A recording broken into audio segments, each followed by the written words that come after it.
If you're sitting there wondering what Sapphire is, well, it's the most precious and valuable blue gemstone. Just kidding. In education, it's the teacher's gradebook, lesson planner, discipline referral system, and a great way to track attendance. Let's get started and see how we're going to use this powerful tool. I keep mine bookmarked on my desktop just to help me out. So the first thing you're probably going to do before school even starts is you're going to figure out how to set up your lesson planner. So let's go ahead and take a look in the lesson planner. And there are some features that you can set up. So if we go to My Gradebook, go to Lesson Planner, you have different ways that you can view. Do you want to view by the week, daily, monthly, or by a year? You can also take a look at different settings, depending on what courses you teach, and if they're semester-based or year-based. You have a variety of order that you can put them in, and which ones you want to see or not see. In this case, I've chosen that I don't need a lesson plan for my planning period or for an online course that I'm teaching that has an established curriculum, so I've not opted to check those. So going back, once we go into, I'm going to go into a monthly calendar. And you can see that it is going to show you where you have lesson plans in and where you don't have lesson plans in. And we'll take a little bit look at a lesson planner a little more in advance, depending on what your building requires for you in terms of lesson plans and ways that you can put your lesson plans in.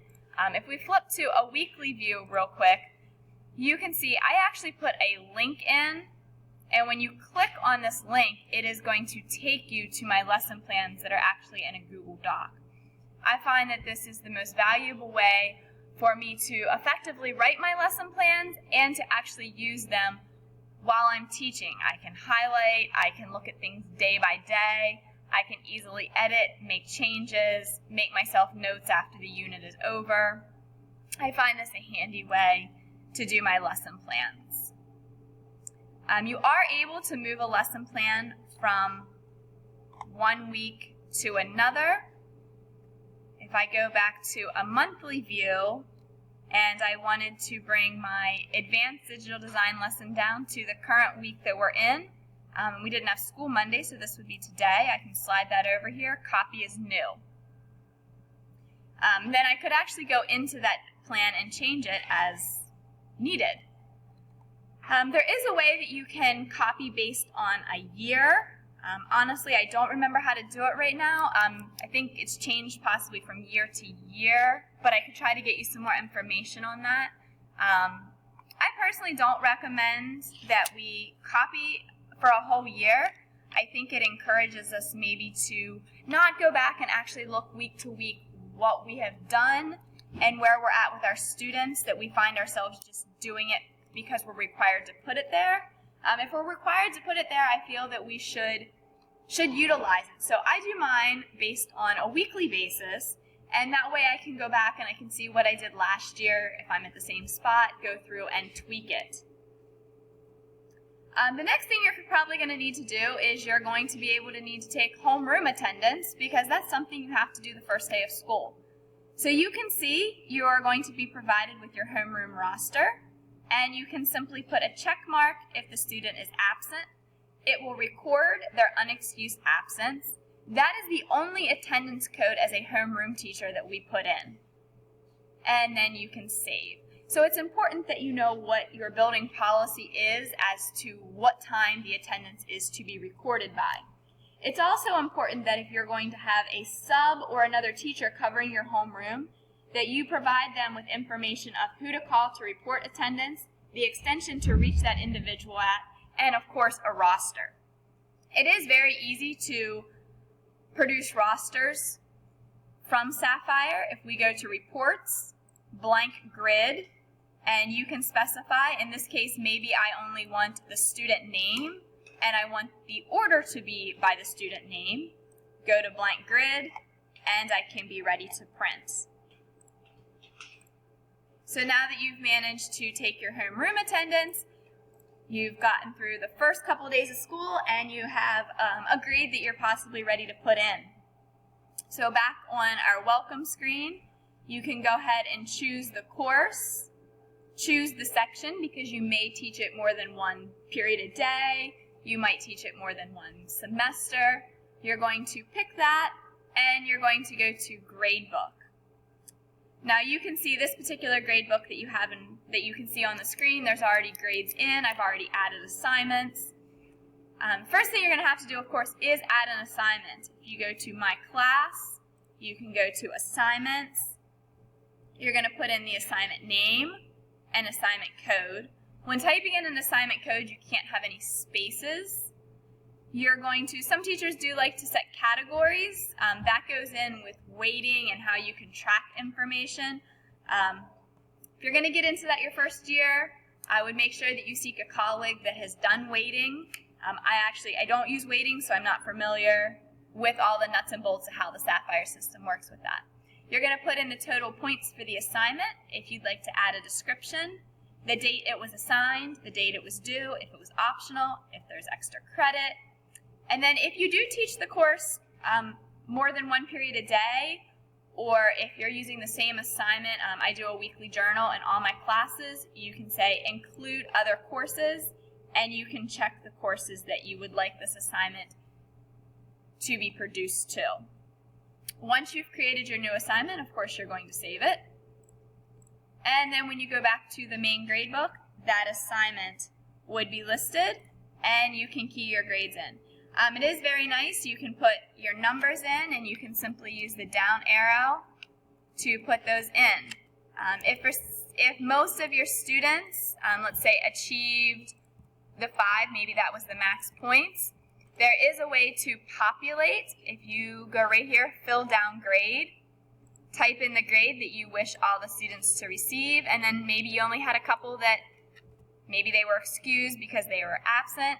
If you're excusing someone from an assignment, an EX will excuse them from the assignment. If it's an incomplete, you can put an I.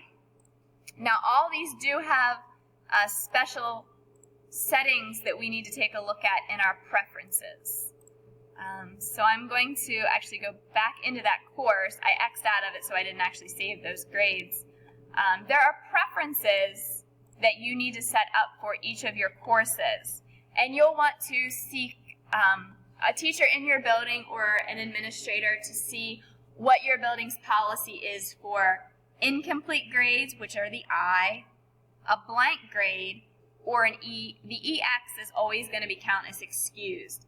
But a blank grade can be counted as a 0, excused until the due date, and an incomplete can be counted as a 0, or as an excuse. So there are some different preferences that you can do here.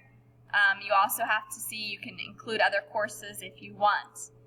Really just kind of experimenting with the system, understanding how it works, but seeking advice from a colleague or an administrator based on how your building uses these features is the best way to go. Let's go back to that main grade book. So I'm in my main grade book. There are some reports that I can generate. One that I find most handy is the blank grid. I like to produce a blank grid. That way if I want to put a check mark because the students achieved a certain level in class, or I want to use this for attendance taking purposes, rosters for my sub, whatever the case may be, it is a very nice printout. I will show you what the print preview looks like. It does print with your grid lines. So I think that's a very handy feature to use. You're also able to print a printer-friendly grade book.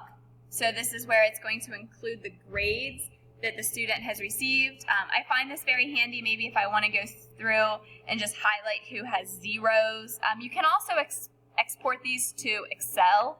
But sometimes I just want to say, okay, these kids have zeros, I want to print it out, I want to highlight the zeros, I want to make sure during class that I have a conversation with those students, whatever the case may be. In your gradebook, you can also could do a report just for students who are missing grades. You could also take a look at a class attendance list. The attendance feature within Sapphire is nice. If you go to My Class and you go to class attendance, you can see the attendance for your class. So this is live, this is current for today. I can see that I can expect that all my students should be present during my digital design class today. If a student were absent, it would go ahead and give me the absentee code that the office had put in. I have used this for class attendance as an individual basis. So if Nick was absent from class today, I could put a check mark there, and maybe I know that he was job shadowing today. In this case, I can put a code in there, and it will save. So that is handy. And of course, let's see. I'm going to just X out so I don't accidentally save that. Of course, keeping accurate attendance during each class period is very important to what we do on a daily basis. One other section we want to look at real quick is discipline. There is a discipline builder at the bottom of your grade book. And you can see, you're going to hit the little piece of paper to enter a new referral. When you enter a new referral, you're going to put the student's ID number in. If you don't know the student's ID number, you can begin to type their name, and then they will come up and you can click so it automatically enters their ID. This is going to be a referral. You're going to put the date of the incident, the time of the incident, and what building it occurred in. You're going to save that, and then you can go in and add the infraction, who was involved, other information about that referral, and then you can obviously save that. I'll delete this. I don't need this student getting a referral that they were not anticipating or did not need to have. That was just for record or just for demonstration purposes. So this has just been a really quick overview of the different features of Sapphire. There are lots of ways that we can expand on those, but hopefully as a new teacher in our district, this just gives you a quick overview of what the capabilities of Sapphire are. Have a great one.